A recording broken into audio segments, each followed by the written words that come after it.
Hello Fredlings, this is Claude from Chicago, and we are back with another beautiful time-lapse video here today on Planet Coaster. We're actually starting with a failed attempt, so I had to cut that out of the video, but you can kind of see it here. So what we are doing today is two things, or three things technically.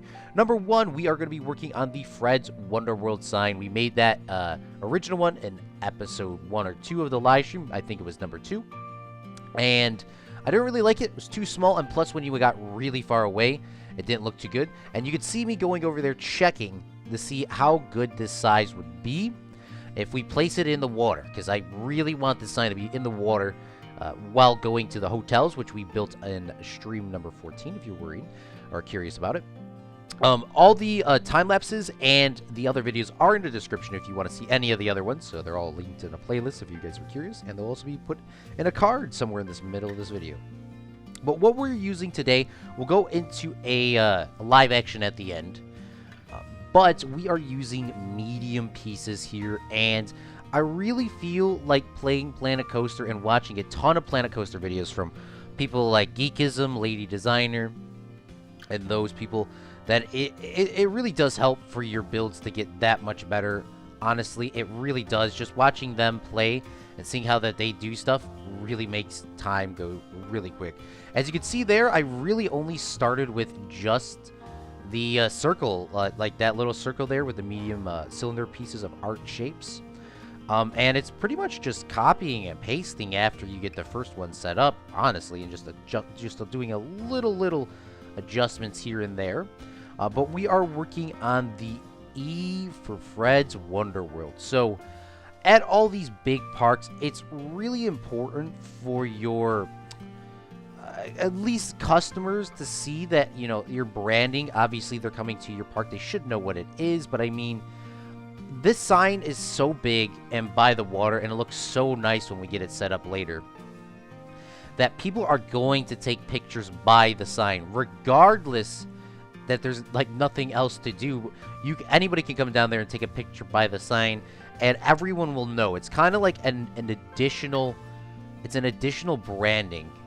Like, for example, in Disney World, they use obviously Mickey Mouse and the ears, and that's so iconic. Like, I'm pretty sure everyone in the entire world knows what that is. So you're kind of taking a picture and saying that you went to Disney World and even took a picture by Disney. It's kind of giving them free advertisement for this. Even though this is a really big sign and it actually states, hey, this is Fred's Wonder World. Like, it's just another thing that we can do. Now, with a little symbolism here, I wasn't really going for... I was going to try to recreate the worlds. Then I felt like, that's going to take absolutely way too much time and effort to do, and it's going to be such a small detail that it's not really needed. So what I decided to do instead is to make a little smiley face. I kind of thought that was a little bit cute. We won't leave it on the wonder part. When we copy and paste this over like this, look at this beautiful... Oh my goodness, that saves so much time. You don't know how much time that saves. Just copying and pasting it over. And just, I think I'll go over here to the circle. I went downstairs to go get me another pop here. But I'll delete the little world or the little smiley face off of the wonder. And it just gives that little bit of detail. Just, you know, it's kind of cute, you know. It's just like that little symbolism. Now, I'll go over to the other signs that I do have set up and copy the colors, because I know I specifically want a couple colors. And I changed the lighting here because even though it was 10 a.m., changing it to 12 p.m. is not a thing in this game. There's no 12 p.m. It just instantly goes from 11:59 to 1 p.m. There's no difference. But we are working on the Fred sign. So there's not that many curved pieces to get the ideal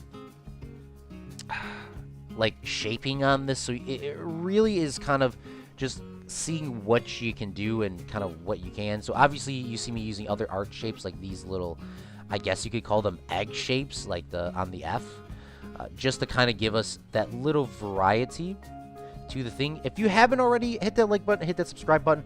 We play Planet Coaster here on this channel every Friday and Sunday, and whenever I get Planet Zoo, that will be one of those days as well. So just letting you guys know, that's like this is our new big series on this channel as of 3/15/22 3:15/2020 at 2 a.m. in the morning. um, I wasn't really coming in. I was really going to do some adjustments on some things, but I mean, honestly, I play Planet Coaster so much, I might as well just start recording, and just even the little things I could always turn into a video if I had to. But I honestly don't want to, you know, just crank a video out just because I can. I want to produce only quality content here on this channel, and I really feel like most of the Planet Coaster people that come out here, other than those people that do those really crazy death coasters, which are all long dead now, I have to at least step my game up to show that the Planet Coaster community that I know how to make stuff look pretty decent. Of course, you guys can say my stuff looks like trash, and that's completely fine too. But I mean, I'm trying my best here. Okay, this is my first part. Okay, how much more can I do? So I struggled a lot here on this F here, and I decided to go and just actually make it quote straight. So I used the spheres, and I just kind of brought them over, kind of giving us that little sharp thing. Now, I'm kind of looking at that. I really might want to redo the R and the E, just like right now, looking at this. It really seems like I probably should go back and adjust those to make them a little bit more sharp, because the top one's all capital, so I really wanted, you know, to kind of keep that the same. Now, you see me do the little apostrophe there. That's going to be deleted. I don't know if I do that on camera or whatnot. And then right here, I was thinking about like lining it up, and that's why I kept going back and looking at it. But honestly, I don't like those little floating poles, like I said. Oh, I think I'll say that later, because I actually recorded a live action before I did this. And honestly, I think this looks really good. Now, I think I might like double re-say some stuff here, but these pillars, I really kind of like how they're going into the letters, because realistically, I think they would too as well. But I mean, it gives it, like, instead of, like, sticking a bunch of poles in it, just sticking it all together seems like it's, like, one piece. And now I'm adjusting this, putting this into the water, which is absolutely beautiful, I think. But there is a little bit of adjustments that we have to do. I grabbed the road sign poles, and I changed them to be all white, and I put them in there. Obviously, I could have just put probably, like, one cylinder underneath it, but I don't want to, like, I really don't want people to see that. So, like, these little white poles, maybe I can make them black, too, to kind of blend into it. Or maybe I could actually make them blue. I didn't even think about that. Maybe I could actually make those the same blue as the Fred's Wonderworld sign to kind of, like, get that to blend in. Because it's going to be water, and obviously the water is not going to be still every single day like it is here. So maybe I can, like, try to get that to cover up a little bit. Now, I was going to say that was done, and just try to put some lights off to the side, as you briefly saw for probably a fraction of a second. But I thought that looked really nasty. So I take these, I think they're called up lights. It's kind of really hard to see, or angled lights. These little box lights you would stick on the side of your pathway and that sort of thing. And I put them here just because it really makes the sign pop, especially at nighttime. And this would give people the opportunity to take additional photos at nighttime, which would make us, you know, stand out. Like, you know, this is such a beautiful sign. I know if this was in real life, I know for a fact I would have to at least see the sign. Now, this sign would be mostly viewable as a guest in one of the hotels, but you could come down out here and take a picture if you wanted to, because I'm planning on having the entrance fee somewhere else.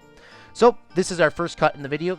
I thought that was going to be done, but of course, you know, it's only like 12 o'clock. Like, I can go a little bit longer. That's what I always say. And then it's like 3 in the morning. It's about to be 2, actually. It's 1:52 as recording of this audio. And I just do a quick little design here of some stonework, which we're going to be working on the fantasy area, obviously. So I want to kind of cover this in. And here I'm building a little color palette, is what I think artists would say. Get our colors all set up. In this case, obviously, we are using palm trees, banana trees, beech trees, and changing them, putting them in a variety of shapes and different ways and different sizes. Because I think the beech trees are kind of underutilized and should be utilized a little bit more in my parks. So I want to I usually just make a template like that and then start copying and pasting them over. The copy and paste technique is probably the greatest thing about Planet Coaster, because it's so like, it just, look at that, it just saves us so much time. We could obviously individually place and free play some of these. And obviously we do have some problems I'll point out in the live action at the end. But it really does help just give us that extra speed and extra time to do that. Obviously, you know, we don't need to do that. We can all place them by hand, but I mean, it's just going to save us so much time. Oh, another thing, yes, feel free to comment on these videos, of course. You don't have to, but I'm going to try to read out some of these comments in the, like, the video aspect of this. And I feel like it would feel some time, and then you guys can tell me what I'm doing right and what I'm doing wrong. I probably won't read any ones that you're saying I'm doing wrong, but I mean, I just kind of want to hear your feedback. So yeah, so here I do a little bit of bush work here, just kind of these are the beech trees and some short palms, which are labeled as not a bush, they're labeled as a tree. So if anybody was looking for those, they're placed in here, and I just kind of sort of cover this up.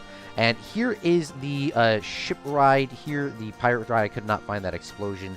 That huge explosion is too huge, so I decided to end up using a exploding barrel. Would look a lot more realistic, and plus you wouldn't see that through the entire park. It's like it just like it glows, especially at nighttime. I think the glow looks really good at nighttime. That huge explosion, but it's just a little bit too much. Here we're doing a little bit of detail work, and I wasn't planning on doing this, but I always thought about it in my head doing this, and I felt like this was the most ideal time of doing this. I'm just gonna make this tower a little bit taller to give off the impression that you're going through the coaster like as a ride. I feel like it's just like just seeing that stonework there feels like a budget park, and obviously we will eventually do a budget park, but I don't really want guests to see this. This is our Disney World equivalent of money. So I try to cover this in as much as I could. Obviously you can't because it does glitch through. And I bring this one up a little bit more, and we'll just cover this wall up like so. Copy and paste, of course. And then we put some windows on just the front side of this because we're not going to see it from the back. Make a little staircase here. Cover these in. Put a couple torches in there to give some lighting effect. Put some windows on the wall. And that's pretty much it for this. And it looks really nice. Like, just going through it, I didn't actually... Well, I do ride it in a live action. But it looks really good. It looks really good. Do some staircase here. We're going to go to our last cut before our live action, so I'm going to wrap this up really briefly. But I add some trees here, so when you go through the ride, you don't see that thing there. Obviously, these poles are dark, and you're going through this ride so fast, you won't see them. So we're going to be going to the live action in a few seconds. I hope you guys enjoyed this video, and here's me talking like 15 minutes before this talking. All right, Fredlings, this is the live action before the glamour shots, and I've seen a lot of this being done. And I really wanted to try to replicate these live action shots in mine. Time lapses. So here is the build today. Right outside of our hotels. This is between stream 14 and I think 15. This is the Fred's Wonderworld sign for anybody that was curious during the time lapse, so I can go a little bit more in depth. I used large pieces at first, then we switched them out with medium pieces. I used all medium pieces here except for these little circles, which are large. And I thought it was a little bit cute here to kind of do like as the world. Change the color of the ball a little bit, just a little bit brighter white, or I mean blue, white, brighter light blue, and do some little smiley face there for the world, you know. That's what I thought of that symbolism. And at nighttime, I went really fast through the time lapse, but at nighttime, it is all lit up, and I put some little lights at the top as well to kind of give that Fred's is the main place. Because, like, everyone says they go to Disney. We're going to say everyone goes to Fred's, you know. And I kind of thought from the original little small sign that we made from, I think, the first or second episode on stream, that I didn't like those poles kind of sticking through, and I definitely didn't like this little floating shape here, so I just deleted that. And I connected these to the Wonderworld sign so that they're all together very flawlessly. Now, architecturally, this may be unsound, but I think the way I did it should be fine. Realistically, these things would be pretty much made out of, I don't want to say concrete, but they'd be made out of some pretty durable stuff. Maybe they would be hollow, but regardless, there would be concrete foundations holding all of these up. And I didn't want to just stick like another one of these poles here to support these, so I put these little road post signs in here that kind of hold them up.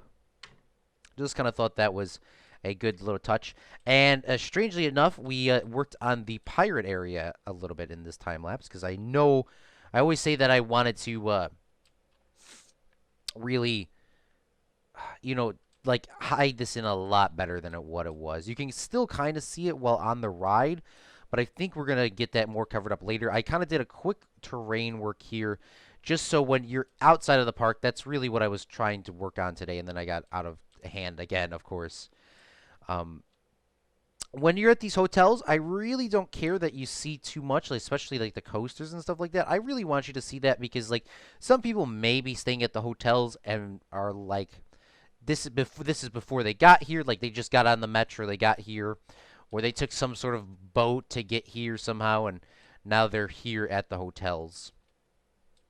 Something like that. Or maybe at the end of the day, you're like sitting there, and the Black Pearl obviously is the biggest ride in the park, and you're sitting on the top floor here, and you're sort of looking out, and you see that, and you see the little pirate flag, kind of like, oh, I really want to go on that, like especially little kids. And you can kind of see the space area. I think we're gonna try to cover that up, or we might leave it there, just to kind of show like, hey, I want to go on that one. Both of our biggest rides, you can see from pretty much anywhere in the park. Obviously, when we get our castle, that may actually get covered up. But regardless, that's what I thought. That was my reasoning behind that. So really, that's fine. And then obviously, when you're outside here walking too, you could still see these palm trees. Even if you were on the ground, you may or may not be able to see the coaster. From this angle, you're pretty much able to see the top of the coaster regardless. Obviously, I could probably terrain this up to try to hide that a little bit more, but I really want people to see that. I'm not too, not freaking out about these palm trees. Obviously, these could be artificial or real depending on what kind of budget we have. We have a Disney World budget park. I'm not sure they would grow in this area. Obviously, you see all the spruce trees around. But if they're fake or real, I kind of like how people can see that from the back because it's not a bad tree. These are not bad beech trees and palm trees and short palms of bananas. I really feel like that's good. And obviously, right about here is where our stuff is going to kind of turn to go to the fantasy area at this point. A little bit of a turn. So this is where we're going to be working on our fantasy area. Obviously, when you see this, the fantasy area will already be started.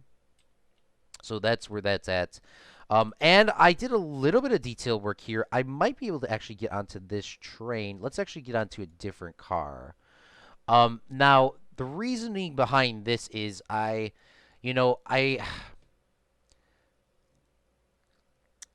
guess we could jump on 6. And then we could speed it up a little bit until we get to there. And then I could pause real quick. Slow it down. But yeah, so the reasoning behind this is I really didn't like how that kind of just showed everything off. Like, it was just a really, honestly, that was like some really cheap park budget that we'll eventually do on this series or on this channel. But I mean, I really, like, it goes too slow. So I wanted to kind of make this kind of go through the castle. Now, I just pretty much copied these designs, brought them up, and then put some windows here, considering that you'll be going through this at somewhat of a slower speed. So you kind of see that. And right when you get through here, I didn't really want people to see these poles. If you're on this ride at nighttime, you won't see these poles. I made them black on purpose. So at nighttime, it'd be really hard to see the ride, and that's why I even made the ride color dark green to kind of blend into the water. At nighttime, you wouldn't see this, but during the day, and plus, you're going to be kind of going through here a little bit fast, and you're not really going to be looking at that because the eye level is open in the middle. And when we drop into the water, it looks actually 20 times nicer putting those little green trees at the top. Obviously, there's a little bit of problems here that I'm going to do right after this and touch those up a little bit more, but it looks a lot nicer, looks more encompassed. Obviously, realistically, that wouldn't be there. And another thing that I changed to is I actually, put a barrel there exploding instead of having that huge explosion. That huge explosion was too much for my liking. And here is some more trees kind of blocking that off. Obviously, your eyesight's going to be not really looking over there. That's more of an Easter egg, but your eye is going to be looking right here, and then you should be good with the ride. So I probably will end up bringing these trees a little bit over here and try to cover this up a little bit more somehow. But we're going to go into some glamour shots, and I hope you really did enjoy this.